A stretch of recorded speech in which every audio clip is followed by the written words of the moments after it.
You don't really fester in what people think. I don't, because if I do, then I'm going to turn into a fester. Will not. I will not, because our mission is to encourage, inspire, and empower artists by sharing real stories and real experiences, so no artist gives up before discovering what's possible. Welcome, Marisol Feliciano Cotton. Give it up for her. All right. I'm happy to be here. Yes, and we are so happy that you grace us with your presence. All right, thank you. Thank you for coming on aboard. Thank you. Yes, I'm honored. So we're going to unplug and get with it. Yeah, let's do it. All right. You're a makeup artist. Yes, I am. What pulled you toward that? That was I went to school for makeup, hair and makeup, of course, but it was sheer accident because, I started managing the counter for Clinique, and I did some makeup. Somebody came up, asked if I could do a mask. It was Halloween, so I did that, and I was like, oh, I can do that. Wow. And then I met a really good friend of mine who is a fashion artist. She's a fashion designer. Her name is Amanda Hoy, and she runs Short Stack. So I happened to be working on I was working at Clinique, and she happened to come in and she needed a small makeover, and I was just like, hey. So I beat up her face real quick, and we got to talking, and she was talking about how she networked, and I said, I used to do that in Florida and Orlando when I moved up here, before I moved up here. So I did some networking, always had a little thing for the industry, the entertainment industry, worked with music and stuff and some name people out there in Florida. That was before you did the makeup? Yes, that was before I did the makeup. But when I met her, we had that in common. She did film and I did that, and then we got together, and then she had called me one time, and asked if I could volunteer some makeup, on set. And I was like, yeah, sure. Wow. I wasn't doing anything. And it came at a beautiful time in my life.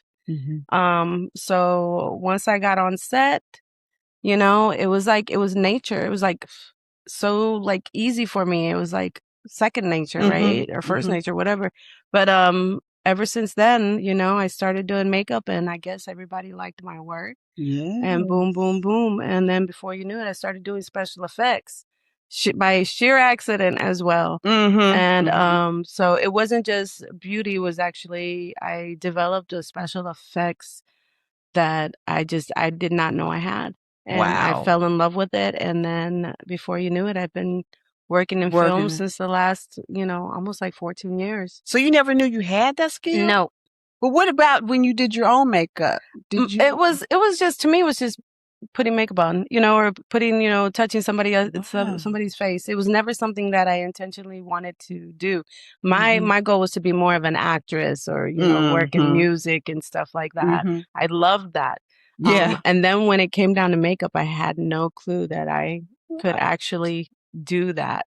So no one ever looked at your skin or your makeup, said, boy, you're Yeah, they would. Yeah, I had friends that'd be like, well, you do my makeup, and I do it, but it wasn't like something. But you didn't think nothing of it. I did not ever think to take it seriously. And, there's a beautiful story behind that. I was going through a certain situation, and I had this deep conversation with God. And I said, listen, don't let me be like one of those servants that buried their talents or was too scared to use their talent. And I said, God, if you open these doors for me, I will continue to walk through them as long as I know that you're the one in control of that opened that door. Okay. And man, a week later, I got that phone call from my friend. And ever since then, it's just been like that. And I just think God is amazing because he uses us and uses those as vessels, to say, hey, I'm going to open this door for you. And I didn't want to get back into I didn't want to get into the entertainment industry or makeup or anything like that. I didn't want to. So you wasn't interested in it? Yeah, I wasn't, but because I had wanted to let it go. I didn't want that Hollywood mentality. I had already seen so much of it that I thought, man, it's not for me. I'm too humble for that. But then it was just God was like, no, hold on a second. And then it's just ever since then, it's just been one door opening after the other. And here I am today, talking with you and Yes. getting to unplug some truth. Yes, and we want the truth. Now, special effects artist, SFX, happened by accident. By accident, yes. What happened? Oh, I got on this set and they just needed a makeup artist. They had already had an effects artist there, I thought. So I was just like, I went in just with makeup, you know, maybe a little bit of special effects to have on side if I had to make like a bruise or something, because, you know, I could do that. And then one of the people said, hey, we need a glass shard coming out of this person's hand. And I was like, what? Excuse me? I was like, I was not trained for that, you know? And then I was just like, what do I do? What do I do? So somebody's like, just look up real quick how you would do that. And I did. And I'm telling you what, when I saw how beautiful that came out and how creative, like I literally was able to make a gash and put one of the, you know, the props glass inside of it and actually make it look like it's protruding and blood and so scrapes. It's popping. Yes. And I was just like, did I just do that? That's pretty amazing. I was like, did I just do that? Oh my gosh, where did that come from? Almost like experiment. Yeah, yeah. And it was just like from there, it just grew. Took off. It just grew. And I've been so blessed to be in it. I've been so blessed to that these producers and writers have trusted me and believed in my work and watched me, you know, literally allow me to develop skill on their set. And, you know, I know we use that term, fake it till you make it. Right? And it's so true. I was just super surprised at it, and I'm just grateful and thankful for all of that. Yes. I can't, you know, like I said, it was sheer accident. And sometimes things happen like that, you know, and then I started seeing how much I was growing with it, that I was like, you know what, this is really good. And it was a hobby. And you enjoy it? Yeah, it became a hobby, and then it became a paying hobby. Yeah. So that was even better. That's even better. Okay. So I love that part. Watch out. Yes. Okay. When did you realize I'm really good at this? What was that moment that you realized? Was it the glass incident or was it? That's a great question. I never really ever thought of that. But you know what? I think it's most recently. Yeah. I mean, even though I've developed and stuff, but I think most recently in the last 2 projects that I have done, was this recent film that I just did. They reached out to me, asked if I could do a gore, you know, big time gore, and then on somebody's face, and then an alien. And then that was just most recent. And then another one where I was reached out to. The film was done in South Carolina and part of Charlotte, Charlotte. And this one was super gory. And I hate horror. I'm not a horror person, but for some reason, horror loves me. So I'm gonna love it back. You know, since you love me, I'm gonna show you love back. Embrace that thing. Yeah, I did. I embraced it. I engaged with it. I loved it. It felt good to do that. And I was just like, when I did that one, which is going to be premiering in September, so I'm really super excited about that. I was in charge of all the makeup, the special effects, and even the wardrobe of getting the wardrobe set up.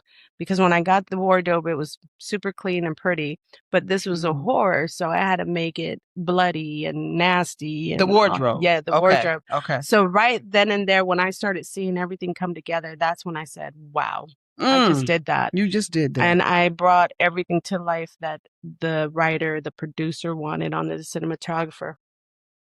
They wanted a bloody bathhouse, so I created that, and I was just like, and when I saw the finishing part of it, I was just like, holy moly, this is so good. I'm like, I'm impressed. I'm like, wow, did I do that? Yes, you and did. I'm just so grateful and thankful because I get to do that, and it's fun, and it's just like, even though, like I said, I didn't like horror, I would not watch horror movies or anything, but now it's just like, wow, now that I'm behind the scenes, it's not so bad. I'm not such a chicken. Right. So now I'm actually creating some of these things, and so that was my turning point, and that was this year. This year. That was this year when that happened. Last year was my film that's coming up premiere for Maniacal. Okay. And that was, the writer is Scott Keane, director, producer on that. And so that one right there, because that took my gore a little bit higher than normal. And I was just like, whoa, he really challenged me. And I love challenges, especially on set like that. Like, can you do that? And, you was like, let me jump in and do this let me jump in on that. And the same one with this most recent one is actually, I'd never done an alien before. I mean, I could do the makeup, but this was actually putting the prosthetics on. You talking about the grays? Yeah. Well, my alien that I wanted to create was a blue. So I have a thing for the blue aliens. Why? I don't know. They're majestic. And I think about like, the planet they come from, Oh, okay. And, the atmosphere that they're in and the kind of air that they breathe. So you really have to think about what kind of character you're actually developing. Who is it that, you see? What is it that really intrigues you about, building this character, where are they from? How do they breathe, So you had to do your research. Yeah, definitely. Yeah. So, I definitely love the blues. They're great. Blues. I love the grays too, but the blues are very magical looking, they're like that blue color. I don't think I've seen a blue, but okay. Really? Hopefully they talk a lot about starseeds, but. Yeah. Oh, okay. Now I know. Okay. Now, are you watching horror movies now? Oh yeah. Okay. Oh yeah, especially the zombies. I used to be super scared of zombie movies. I love them. Oh my, now I do. I absolutely I sit do. there and watch them all day. The Walking Dead really inspired me. Oh, that was a good one. I used to watch Oh my gosh. I really loved that. It was very inspirational because you kind of think about like what would happen if we were really in this situation, and it could happen. Yeah. And I'm like, man, as long as they walk slow, we good. Don't be running up on me like that. Don't do it. I was like, and some of them are runners. Some of the movies I've seen, them zombies be taking off. They be zooming. I be like, dang, they fast. They be jumping on stuff. Yes. I know. Like the one on the Train to Busan. Have you seen that one? I have. That is so good. That's a good one. But I hated the father. Oh, I know. That was heartbreaking. That was so heartbreaking. But that was a really good one. That was a really How horrible to be on a train and all that's happening. How you gonna get out? Thank you. Ain't no way. It just feels like it's a lost cause by the end. It's just like, Dad, just let them eat me. Just let them eat me. You gonna jump off? While the train is going? Right. No. What happens when you see your character come to life? What happens? Oh man, it's such a great feeling. It really is. Mm-hmm. It's just like when I was building this alien, it's just like, whoa. When I saw the finish, I was like, he really is a character. He's man, I love what he looks like. Mm-hmm. I really did that. I really took my time to create this character. And it just feels good. It's birthing. Mm-hmm. You're literally birthing, and I can understand how these writers and producers, I mean, they're birthing a film, a short film, a feature film. There's so many mechanics that go through and behind the scenes for it that, you've got all these wonderful talents, actors and actresses. But when you come without all the behind the scene crews and, producers and writers and the vision, once you see all that come together, then it becomes life. And then you're able to see that. When you see it on the screen, it's like, whoa. That's I'm still magical. I'm always in awe of what I get to do because before I get on set, I always pray and I say, God, bless my hands because these hands aren't mine. I'm just a vessel, whatever you create is what you're creating. You know what I mean? Like, yes. I'm like, I know I'm here and I know you've given me a talent and a gift, but I can't do it, without your power. You know what I mean? Like, that's how much faith you have to have in yourself and in a higher power, whatever it is that you believe in. You know what I mean? My higher power is a supernatural being. Yes, come on now. Yes. So I trust and I believe and I have faith and, I drop that, whatever seed he's trying to drop in me, I let it bloom, Mm-hmm. So that is, it's a wonderful feeling to see that I have a partner like him and we can come together and we can see once it gets on film and once it's on the screen. It's just like, that was really good. I did that. Yeah. Yes. So it's exciting. I know it is. What does pressure bring out of you? Ooh, I'm a diamond. You're Literally. a diamond I'm a diamond. Okay. I love pressure. I've learned a lot about pressure. I think, when you're under that pressure, just know that something good's gonna come out of it. Really? Yeah, it's kind of like cooking. When you put that steak, that beef in the pressure pot, and it comes out super tender. You always got to turn it around. You feel me? Yeah. I've learned that I have allowed, like, when things attack me, when pressure or I'm challenged, there's a reason for it. So I have to make sure that I step into it and not allow those things to get to me the way they used to get to me. Because I've been under pressure where mom makes you want to lose your mind. Yes, sir. Yes, sir. Okay. You just have to have that crying moment. Get it out. Get it out. You know, if you're under pressure, go to the corner, go to your room, go somewhere and just let it out and just say, this is what I have to do. But a lot of times I just fall to my knees. I fall to my knees and I surrender. And I said, this is what's going on and this is what I need to do. And just direct me, how do I handle this? Yes. And just take it one moment at a time, just, a lot of it's one day at a time. A lot of it is 1 second at a time. And it's just like, just walk and have faith and know that you can get through whatever it is that's going on right now. Because we have pressure of everything. Yeah. Pressure of life, pressure of finances, pressure of stereotype, society, trying to be up there. There's a lot of pressure. There's, you're seeing people, like, you could see one of your best friends or, that they're going through their own thing, but, they're also pushing along, and you just got to keep it moving. Got to keep it moving. Got to keep it moving. And I guess you really don't have a choice. Like tenderism. Yeah, exactly. You got to go ahead and storms. It's a storm. What choice do you, when you say you don't have a choice, it's just like, what do you want to choose? What is it that you want to choose? You want to choose going through this hellacious moment? Do you want to continue with this or do you want to make something different? And you have to talk to yourself in a manner that is going to inspire you and motivate you, because a lot of us keep expecting somebody to say, oh, you're doing a good job. Oh, I'm so proud of you. But they're not going to do that. You're going to be waiting for a minute before anybody does that, and it's like, you realize that. You realize that on your social media. You realize that in person. You realize that among family members. No. Okay? Right? Yeah. And there's some out there that don't understand what you're doing, but it's not for them to understand. It's for you to understand. Yes. You keep on moving. You keep on walking. You keep on pushing. Do not look behind you. You know what I mean? Like, if you're going to look behind you, know that there's a head and that you've learned from the past, but that you don't want to go back there, So you keep moving and keep moving and you keep trudging and you just keep pushing. Yeah. Keep digging. Keep digging. keep digging. So you don't really fester in what people think. I don't, because if I do, then I'm going to turn into a fester. Right?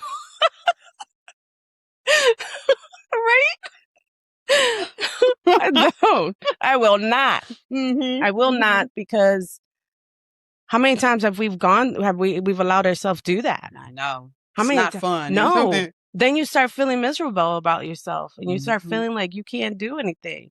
That maybe they're right, or maybe they're, Yeah. I mean, those are haters, right? You don't do that. Let them inspire you. I let people inspire me. When I'm over here doing what I'm doing and you're saying, no, honey, that's you. That's your answer for yourself. I know that's right. Okay. Yeah. My answers are entirely different. Definitely an introverted person, but I'm also an extrovert. So when I need to be around people, I know that it's time, but I'm there for a moment, then I got to go. Yes. Your schedule be busy though. Yes, huh? You be all over and the I like place. it. Yes. So if you didn't stay busy, you'd probably be like miserable. Huh? Oh my God, I'd be walking around all over my house. Even my kids tell me to sit still. So, because I just I've got to be doing something, I really do have to be doing something. And there's, I'm on a mission, and that's to succeed. And that's how it is when you're on a mission. You just keep. You just got to keep going. There's a mission in all of us. We've got to verify it. Yeah, you've got to realize that that's what you're on. Whether you be a stay-at-home mom, whether you be, if you're working at McDonald's, you have a mission. Yes. Okay. You have a mission and you have a gift and you have a talent and you have to hone into it and you have to dig into that and you cannot give up. You have got to keep it going. Because if you give up, you're going to feel miserable. You're letting yourself go. You're letting all your talents and gifts go. You're letting your mind go, and the mind is one of the most powerful things, our mind and our tongue. I've learned that is a powerful thing in our life. And we have to use it righteously. And I mean righteousness by who you are, right? Because what's the first thing? Sometimes we talk to ourselves so negatively that when it comes to thinking about ourselves positively, that it is hard. It's hard. And that's where suppressed anger comes from. And that's when you start getting depressed. Oh, that's the thing. And I just can't do that. Ooh, I got to work on that one. Okay. I really do. Because, I go through the moments. Do you really? Yeah. I'm sorry. But you know what? That's where you start getting to know yourself even more. And it's because you want more for yourself. And there's nothing wrong with that. And I've been in that. And sometimes it still hits me. Because I was like, dang, why am I not doing this when I should be doing that? But maybe it's not that time yet. Yeah. Maybe I haven't learned how to get to that part because I'm still having to learn something about it. So you got to learn what you're in now. So you can go to the next level. Yeah, absolutely. That's a really good way of saying that. Yeah, I like that. Absolutely. Thank you very much. You can break it for me too. I know. What part of this journey has been harder than it looks for you?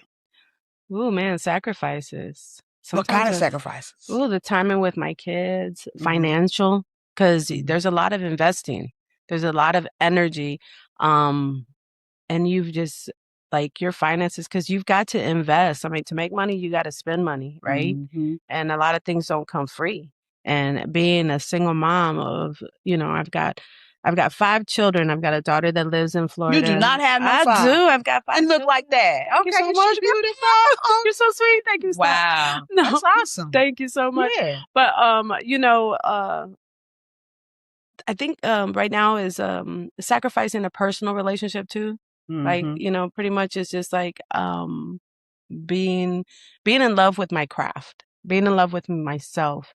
And I don't think being in love with yourself is bad. So it's not selfish, being selfish. Okay. No, I'm not being selfish. It's just like, because you do push out a lot of love from you, I give a lot of love to my children, to my home, to my family, to my work, to what I do.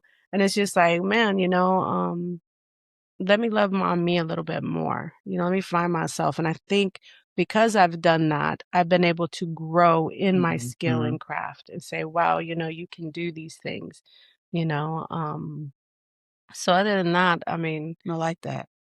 Other than that, I'm just... You shouldn't feel bad about loving yourself. No. Because if you can't love yourself, how can you love someone else? Exactly. And some people get lost like that. Because they're so deep in love, you know what I mean? Like I've been there before. Yeah, me too.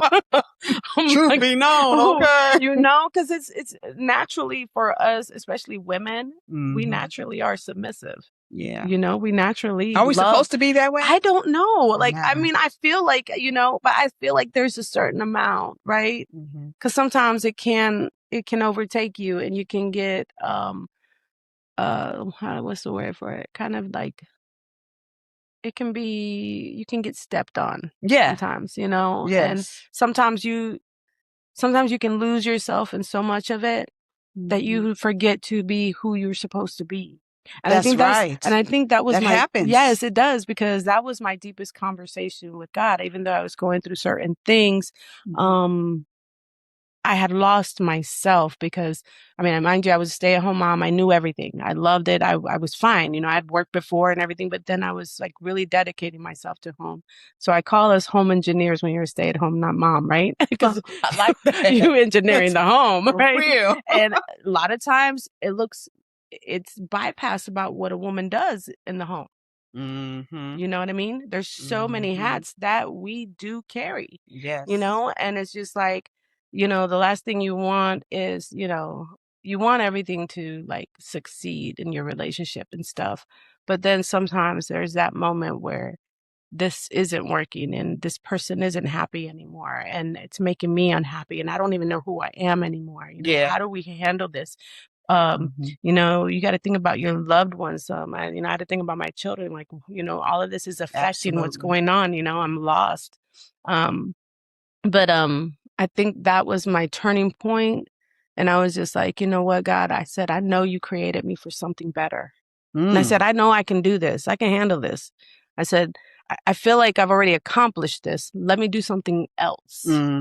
What is it that you want me to do? Do I have a gift? Do I have a talent? I know there's things that I can do, What things did you know that you could do at that moment when you were talking to I knew I wanted to be in the entertainment world. I knew I wanted to go acting. I knew I wanted to be in the music business. I knew I wanted that. That was my love.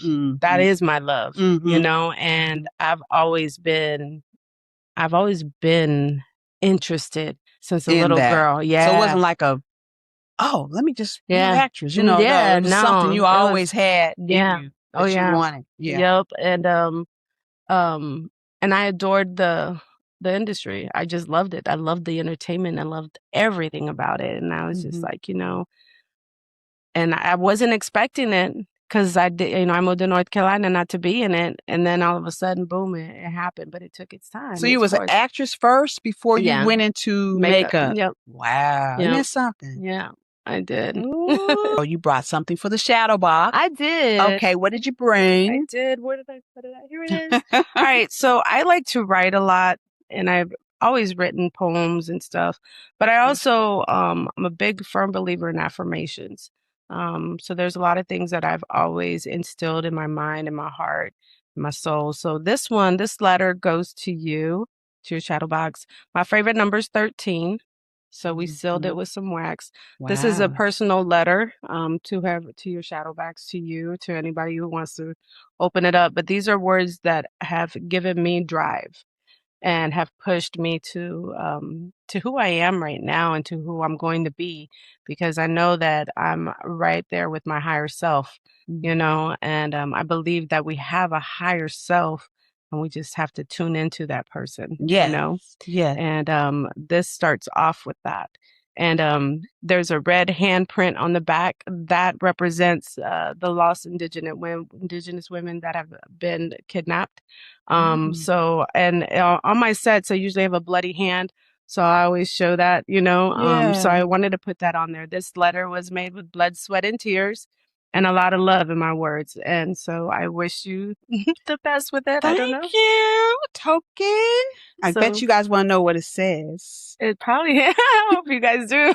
Can I open it? Yeah, absolutely. Okay. Absolutely. Open my writing, but I want to mess up the thing. Okay, but I write a lot and I don't share a lot of my writings with people. So I just thought maybe that would be something special. So you want me to believe, I'll just, definitely can. Yeah. So this is to me, you guys don't know.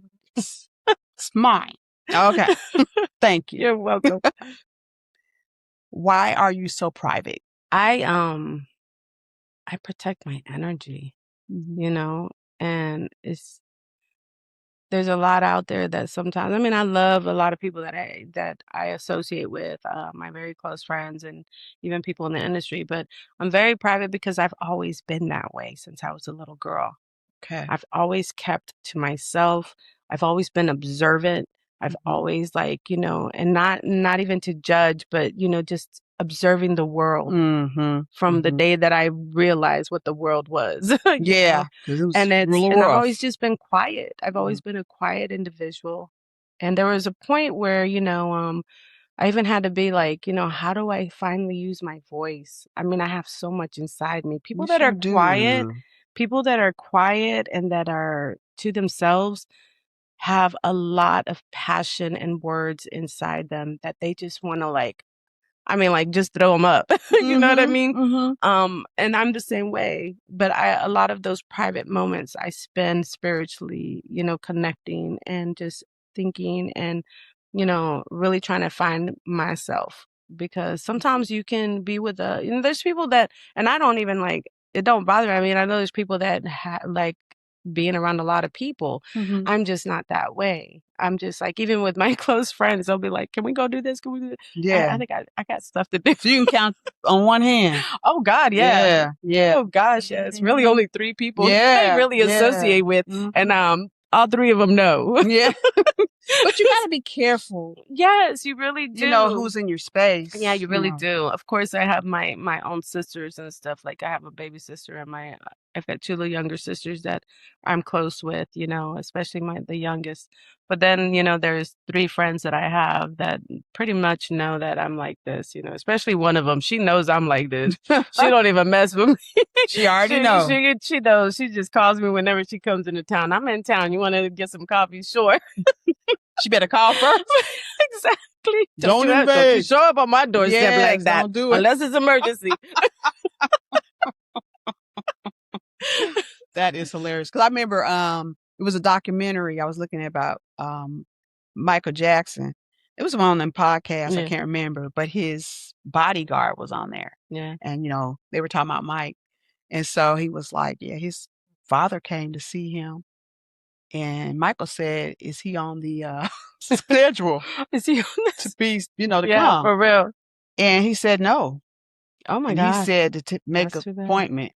But I was like, dang. You know what I mean? Yeah, like I mean, his dad inspired that in him too. Okay, your fault. No, exactly. Like, you know, why doesn't your son want to be around you? You know, so yeah, but no, yeah, you got to schedule. Like now, it's just like now that I'm really busy and stuff. Now it's just like I got to make sure I got to make sure I have time for work. Make sure I got time for my craft. Make sure I have time with my children. Number one, yes, you got to number one, my children. Like, you know, so I spend a lot of time with them, and I got to spend time with myself too, you know. And if I can make an event, I'll make the event. And it's very few and far between, but I've got to be, I've been like really trying to push myself, go out there, go out there. Cause sometimes you can really like make yourself into a hermit. So I got to be careful with that too. And it's just like, let me get out. And then when I go out and get some bright light, I'm like, woo, I need to get out. And it's like you enjoy it when you do. But for me, it's like pushing myself to do it. Yeah. And then I'm like, you know, because I'm a hermit pretty much. Like I'm an introvert. Yeah. So, but when I say get out there, I'd be like, okay, this is cool. Yeah. You know, I'm having fun. You know, all this feels stuff. good. Yeah, you know? it does. It's just like you need it. Your body needs it. But most of the time, it's just like there's just no place like home. There ain't no just place like Dorothy said, there ain't no place like I feel safe. I'm feeling good. Yes. Especially now. I mean, maybe when the economy gets a little bit cheaper. I know. I'm just kidding. No, for real though. We can go there. No, look. So your kids don't complain at all. Oh no, they love what I'm doing. You give your time to them. Yeah. So that's good. That's absolutely. I love when they come and talk to me right now, you know, or call me or just, you know, share anything with me. And, you know, I have 2 sons that have been doing some modeling lately. We got a son that does, my oldest, he does, he's a musician and he's also been doing some modeling. My 18-year-old's been modeling. My daughter, awesome. In Florida, she's a professional esthetician. So, and she's just a sweetie too. And then my 2 youngest, you know, they're still developing and still learning, you know, who they are. And man, they're my biggest support.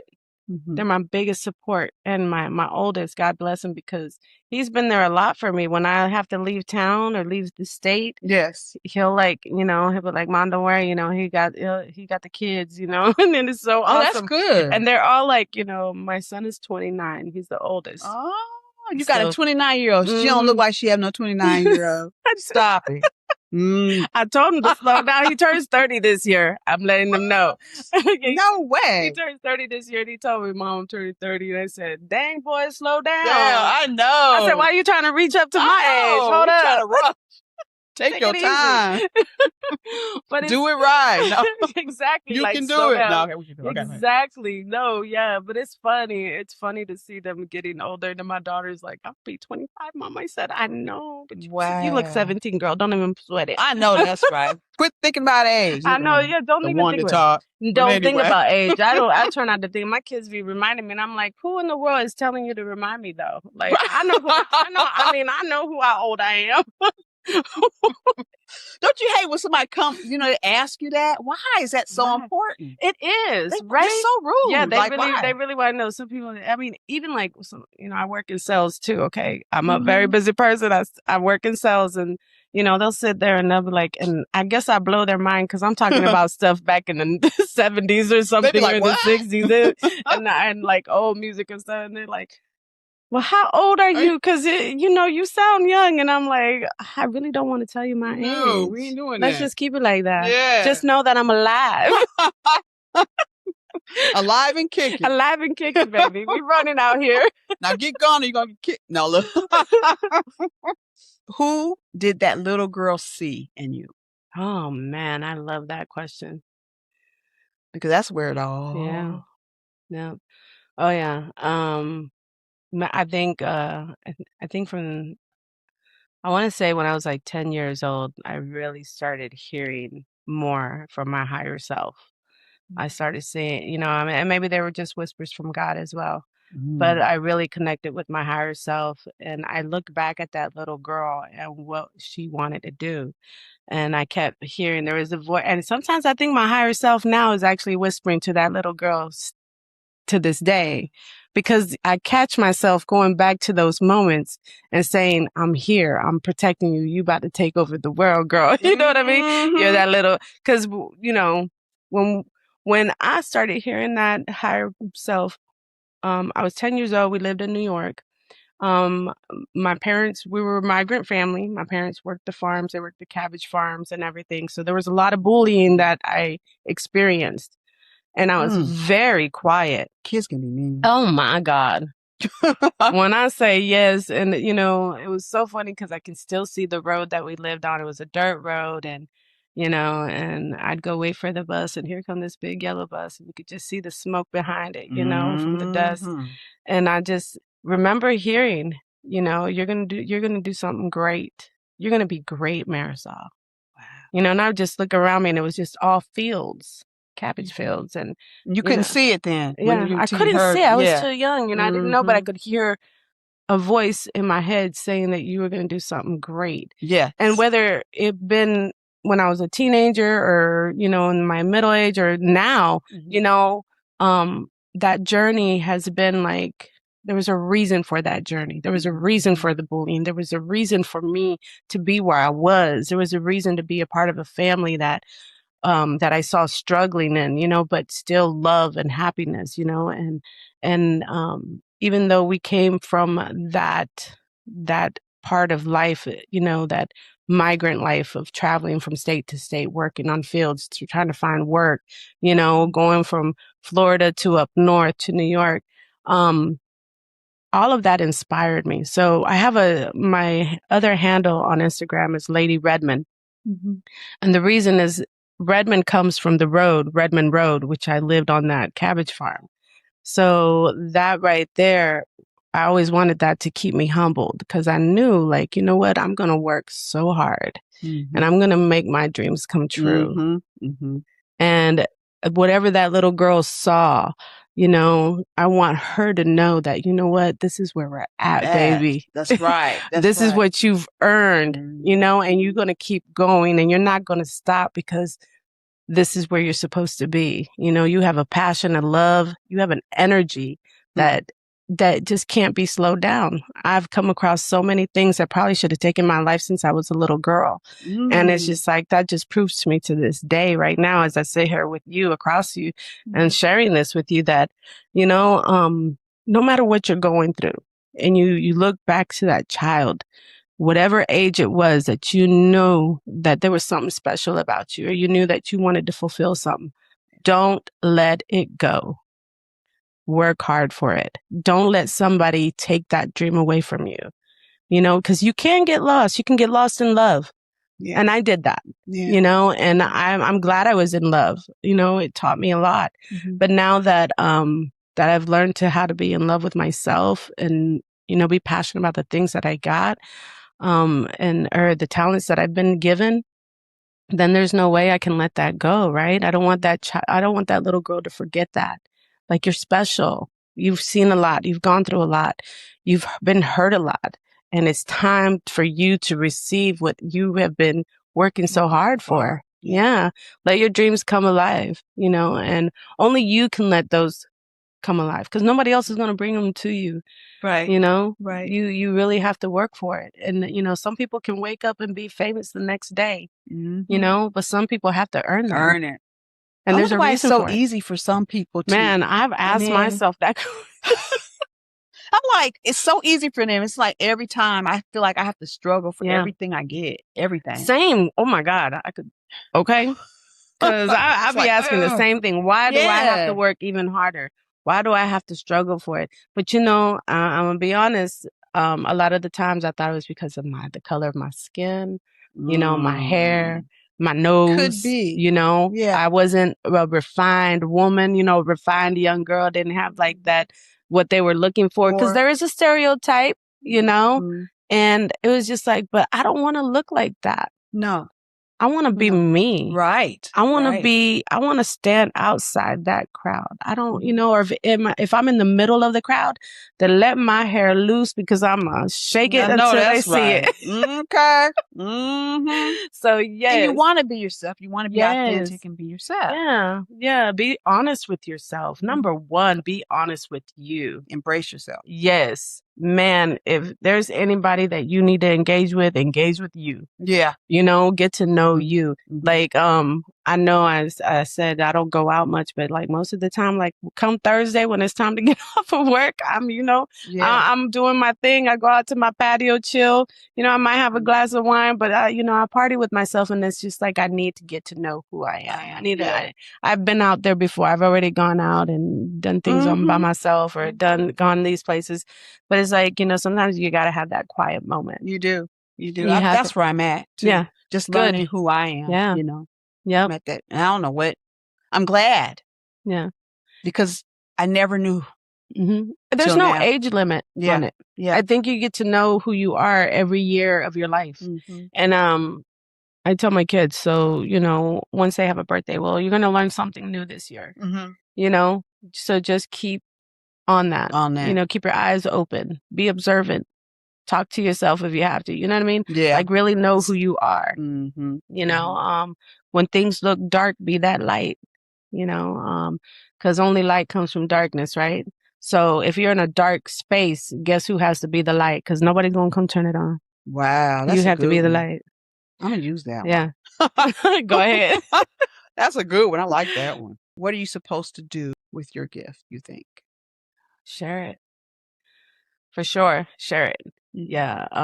You weren't meant to, gifts were meant to be given, right? Yeah. It's a present. I mean, if God gives me something, and I'm able to share it with somebody else, then so be it. I mean, I'm going to. It's like sharing his word, his love. I mean, he's really love.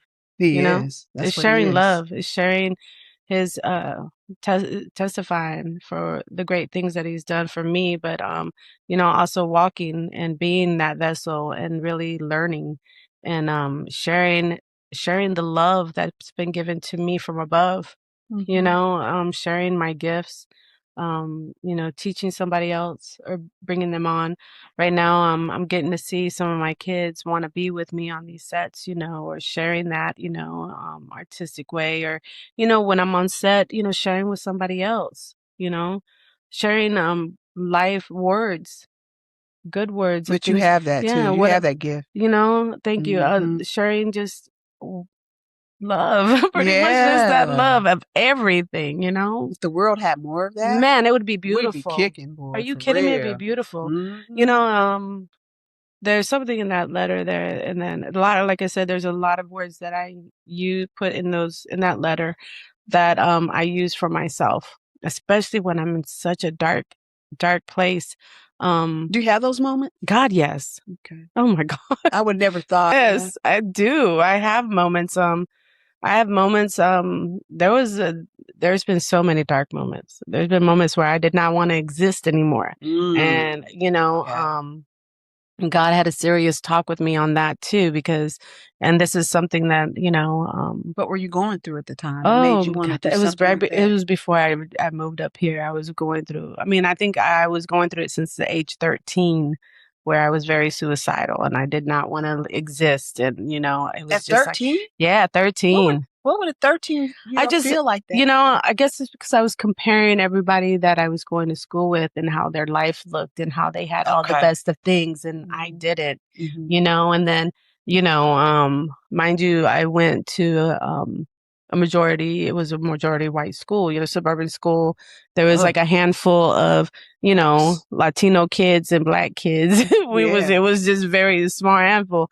So it was just like, I saw that they had everything, and it was just like, man, why can't I have that? And my parents don't have the best job. They're working in the fields or they're doing this. You know what I mean? Like so you grow up a little poor. You feel really bad. And it's just like, but, did you ever question your parents? No, I didn't. Okay. No, I didn't. No, I never questioned them because, I saw what they were doing. Kids don't see what your parents go through.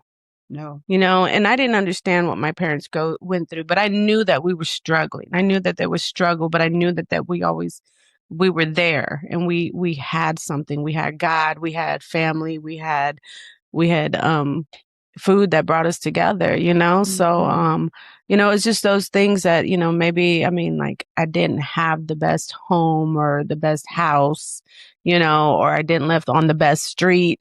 Yeah. Yeah, exactly. So those things was like, it was hard growing up with that, because kids are very they're visual. Yeah. Yeah. They see what you have, even to this day, they're worse. They do. They be examining. Exactly. So at the age of 13, you felt that way. Yeah, I did. I felt that way. And so when did you not feel that way? What time in your life? After I was 33 years old, and this is when I had spiritually connected with God, of course.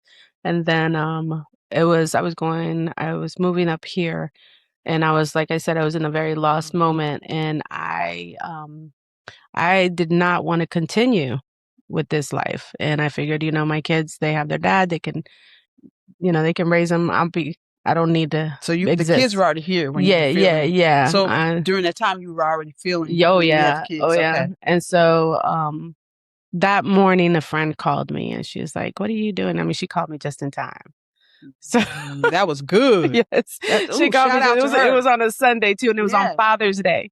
What? Yes, it was on Father's Day, and at that moment, I didn't know that day. I know, right? Well, what's so weird? It's funny that you said it because I didn't know my real dad.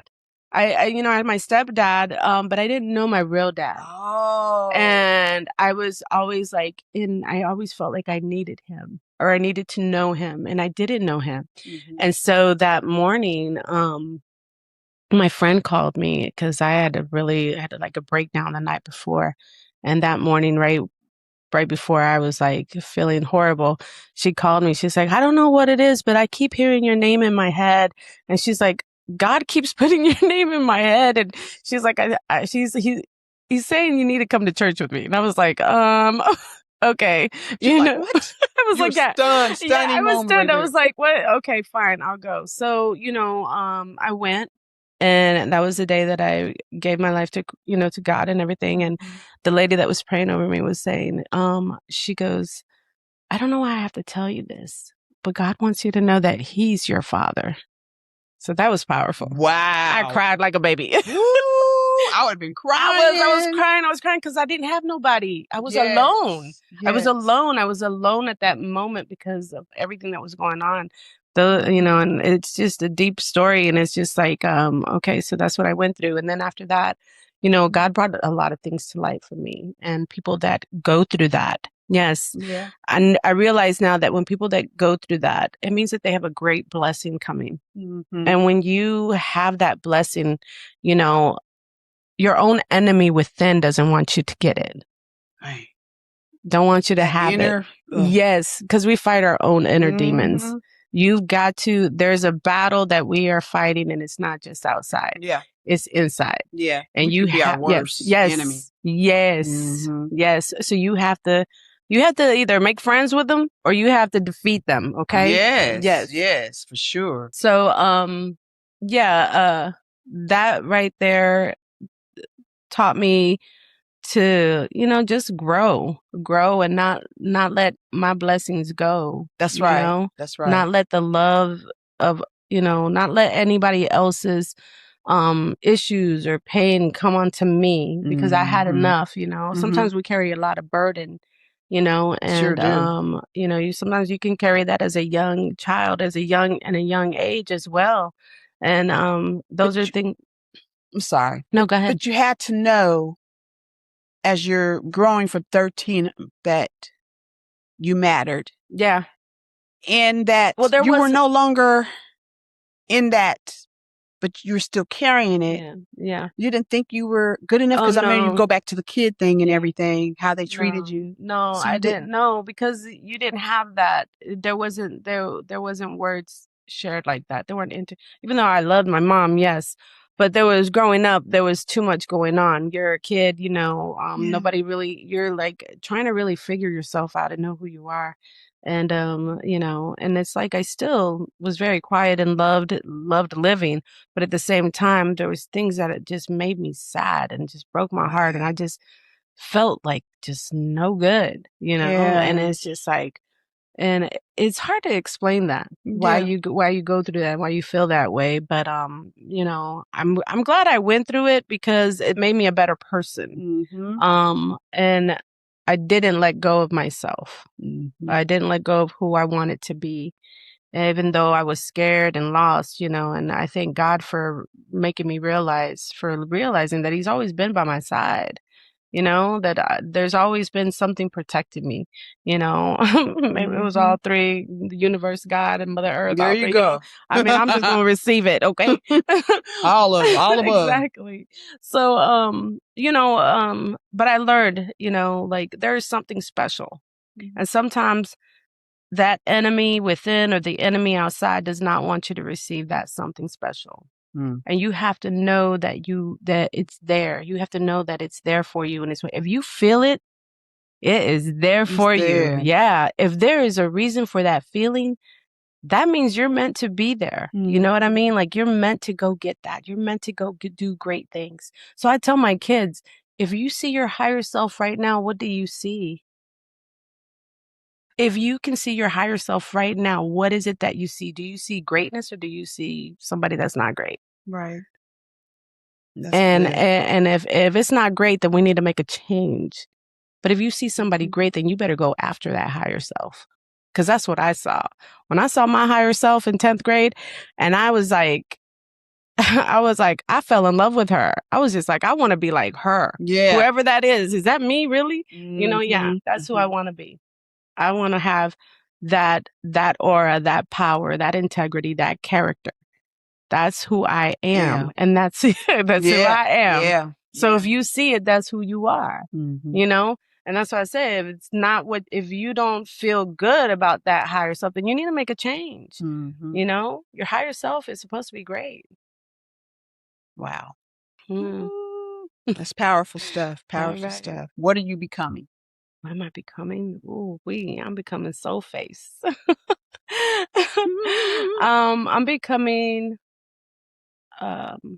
someone with integrity and lots of character and vision. And I want to share that. I want to share that with everybody. I want to share it with the world. I want to share my love. I want to share my testimony. I want to share what makes me happy and what drives me, and I want them to be inspired by that. Yes. I want you to be so inspired by all the things that you can do. That if you feel like you're a lost little child, you're found. You can be so found, And I remember being a kid going around looking for Aladdin's lamp, to make a wish, so I could get my 3 wishes, I'd be running around with no shoes, I wish digging we up could the dirt. find one and get some wishes too. But and then as I've gotten older, and this was like a few years ago, and it was just like I was seeing this story on YouTube, and it was talking about making your wishes to your genie in a way, and I was just like, the universe, God, Mother Earth, all of this is we're all connected. You Yeah. know, I mean, let me be that outlet. Plug into me. Mm-hmm. You know what I mean? Plug Mm-hmm. into me, because this is what I want. What do I have to do to get what I want? Where do I have to go? What is it? Just open and guide me. Open these doors, guide my feet, guide my hands, guide my eyes. Tell me where I got to go. And that is, I think, when you start becoming aligned, right? You start seeing alignment. You start things falling into place. Just like, you know, like, for example, us being here today, we almost didn't make it to today, but look how things unfolded. Yes. Yeah. And I'm cool. Like, you know, when I plan on a gig and it doesn't fall through, that's fine, because that just means something else is supposed to come in that place. You know, I've learned that no is okay. Yes. It's okay. No is okay. You're not gonna die from exactly. That, you know, we can't do that today. We're going to have to do it another day. It's okay. And I used to not like having the word no given to me. Me too. You know what I mean? And I get it. But sometimes it's like, maybe not today. We can't do that today. But it doesn't mean that we aren't going to do it. Yeah. And that's where you say, okay, you know what? Maybe I'm being saved from something. Or maybe something's not, you know, maybe somebody else is being saved from something. You know, so let me not be selfish on that end, and let me, you know what? Maybe I'm gonna just take this day as a rest day. Yeah. You know, let's do some R&R. Yep, exactly. So, yeah, I just, you know, I want to share with the world my story. You know, like, it's been hard, it's been dark. Yeah. But you just gotta brighten up, and just, you know, when those things come slapping you, when they start becoming chaotic for you, stand still and pause. Pause for a second. So you need to rewire. So when you're pausing and doing all that rewiring, trying to, you know, work on that. So anytime something comes up, you be like, okay, and try to make a positive out of it. You know, that's the hard part. You know, because sometimes, you know, and don't know, I'm sure you've experienced this, where you can be going through something great's happening, and then all of a sudden, I mean, you can be on your highest horse, right? And then things are just starting to attack you left and right. I mean, just like this bad news or that bad news, but you over here and there's some great things happening, but then boom, boom, boom. And I'm just like, you know what? What is that? Yeah, what is that? Man. What is that? And why do we have to go through that? And it's just like balance. It's balance, right? Yeah. You gotta have some good and bad going together. Right. So you know what? I'm like, you know what? I'm not gonna let the bad outweigh my good. There you go. I'm gonna enjoy this, and I'm gonna say, okay, so this is happening. All right. All right. I'm a ride with it. Yep, we go. I'm a warrior. I'm ready for battle. Let's go. Let's go. Who do I need to chop down? Let me get my axe. Hold on one moment. For real. Before we unplug, what has your journey taught you about yourself that your talent never could? Oh man, my passion. It's taught me a lot about passion. And being constructive with myself, being strict with myself, and really keeping focused. Like, you really, boy, when you want something and you love something and it makes you feel good, man, you just stay focused on it, because it's where it brings you life. Yeah. You know, it brings you life, and you enjoy it. It's not. Somebody told me one time, when you do something you love, it's not work. You know what I mean? If you're working on something you love, it's not work. And I can be on set 24 hours. I've been on set for 23 hours straight. And I don't know how in the world. Girl. Yo. I mean, I do the editing and everything for this. Yes. It's like I'd like carry the load for real. Like, but at the end, doesn't that feel good? It does. It feels like nowhere. I mean, even though it's like overwhelming sometimes, but it's just like, I just love this. Yeah. Yeah. I love it. Because the finished product's like, wow. Yeah, you know? I did that, and I just love it. Like, I love doing this. I want to talk. You're probably like, I want to talk to everybody forever. You know what I mean? You can sit there and just talk to everybody and get to know them. Get to meet some amazing people. Like, that's beautiful. That's what you're doing right now is you're giving people a voice that have not used a voice, like me. Like, you know, I'm actually able to share a little bit of me that nobody gets to hear. That's right. You know? Only Artistry Unplugged podcast. People be hitting me on my DMs. I be like, I don't got no time for that. It better be about work. She is so much fun, you guys. She is so much fun. She's lovely. Thank you. So, what do you have coming up? And then please give your platform information if someone wants to follow you. Right. Your work. We've got, so I was just, I was blessed to be on a film with, that I got to work on a film, and it was the last 4 days, but I still got to work on this film. It's called The Infidels, which is coming out, starring Jonathan Majors. I saw that. I said, should I bring it up? I said, no, I just let it bring it up at the end. I got to meet Mr. Jonathan Majors, and what an amazing individual. So cool. He is a beautiful man, just inside he's really and out. Like that. Oh gosh, yes. Oh my And goodness. I got to meet his gorgeous wife, Megan Good. Yes. And seeing both of them together was just beautiful. You can see that's the real thing. Isn't it? Yeah, well, it is. You can tell. Yes. And I love that the king found his queen and the queen has her king. Yeah. You know what I mean? That's there we go. Pieces to them. Just a beautiful couple and a very talented man. Oh, I mean, very serious about his craft. Like, he is a machine. I would love to see him in more things. He is so good. Yes. Like, watching him. Oh man, you had asked me something earlier. And I think this was one of the pivotal moments of my life, and it was on that set with Jonathan Majors. This was like one of the last scenes, and I got to work with Jeff Dunn, who has been in the business for over 35 years. And, he had reached out to me before getting on that set, and I was just like, who is this man? And then I did research and everything. I was like, whoa, what? Yeah, God, what are you doing? There's a beautiful story behind that too. Company. Yeah. That's what he's doing. So, and I was already on set in Kentucky and West Virginia while they were filming this. So I didn't think I was going to make that film, and then my last day on set in Kentucky, one of my friends called me. She's like, hey, can you do the last 4 days on this? And I was like, and I went in just for continuity, just to do hair, make sure all the hair was still in place. And I was like, yeah, you know what? Just give me a day off. Cause I had been on set for over 2 weeks. We were tired. I know, I bet. And then I had to travel down back over here. So I said, just give me a whole day off and I'll be there on Tuesday. Sure enough, I got down in South Carolina on Tuesday and I started working with them. And I was able to meet all the cast. I was just like, I was on a $5 million project.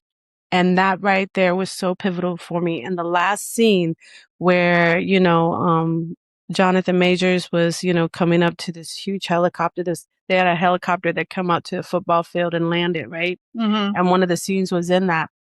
When I came out to that football, I did not take no pictures. Mm-hmm. And I wish I would have, but I said, you know what, God? I'm just going to remember these in my memories. And I'm just going to visually suck it in and take it in. And I looked down and I felt like I was a football player playing for the first time in the NFL. Okay. When I looked down and I stepped foot on that, and I was just like, I had my little kit right there with me, and and I saw all the cameras going in. But you nervous? Yeah, this was the last day. This was the last day, and this was like, and I got to work. I was actually helping with some effects in the hair and everything. So I was just like, this is so huge. And I said, God, I felt like I made it right there. That's right. And the minute I stepped on that grass and I walked towards that, I was like, I was able to be behind the scenes on a $5 million project that has a major star. To me, he's a major star. He is a major star. He is. I've seen him on a lot of things, and I've me too, because he is a great actor, and I just cannot wait to see a lot more. I can't wait to see all of this just develop. And they just today they started dropping little trailers. Okay, so I'm super excited. I was like, gonna be on there. I know, and I'm so excited about it. And I believe it comes out this fall. So that's coming out, and I'm just thankful and grateful to have met such an amazing actor and actors, because there were so many on there. I got to meet another one that has done so much work. But other than that, I have met so many wonderful people. Yes. So many people, so many talented people, so many beautiful people, beautiful souls. And I just get to just be around them and enjoy their energy, and they enjoy mine. And I'm just grateful. And that is coming out. And then I got Maniacal coming out. I have, I'm working on something on the 22nd, I believe, in Wilmington. That's coming up. And then I have, I had a couple commercials that I'll be doing here in Winston-Salem for one of our major attorneys, Timothy Welburn. So I'm super stoked about that. And let's see, what is it? I've got another lawyer film that's coming up that I'll be working on in September. So boom, boom, boom, boom, boom. Yeah, boom, boom. I like the busyness. Now, is each one of them you doing just makeup or just makeup, just makeup and stuff. Whenever I do like a little bit of acting, it's just like, I really want to get back into it. I've thought about writing myself into my own script because my goal is to start writing and directing. So I'll be, you'll be seeing some of that. I've got a couple of scripts that I have and I'm ready to push out there. So, it's just, I love little steps. Yeah, little steps. And it's being behind the scenes and really knowing who the crews are. And, I'm learning cinematographers and everything. And I'm learning who I want to use to have that eye that I have. I observe. Yeah. I'm an observer. She's an observer. Yeah. You got to be observant. Yeah, you do, especially in that. There's just so many people, and you just receive. And it's not about, copying or mimicking or anything like that. Yeah. It's more like saying, you know what, I'm building skills and knowledge. I'm building this skill, I'm building this knowledge. This is who I am. This is what I want. Right. But you know what? It's just like, oh my God. Yeah, it is powerful. And it's just like, why am I going to be speaking negative stuff into my life and feel horrible about myself when I could be speaking life? Yeah. Life. Let me live. Literally. Let me receive. Let me be grateful for the things that I have. Thank you for allowing me to sit here in this chair across from you. Thank you so much. Likewise. Because this is an honor.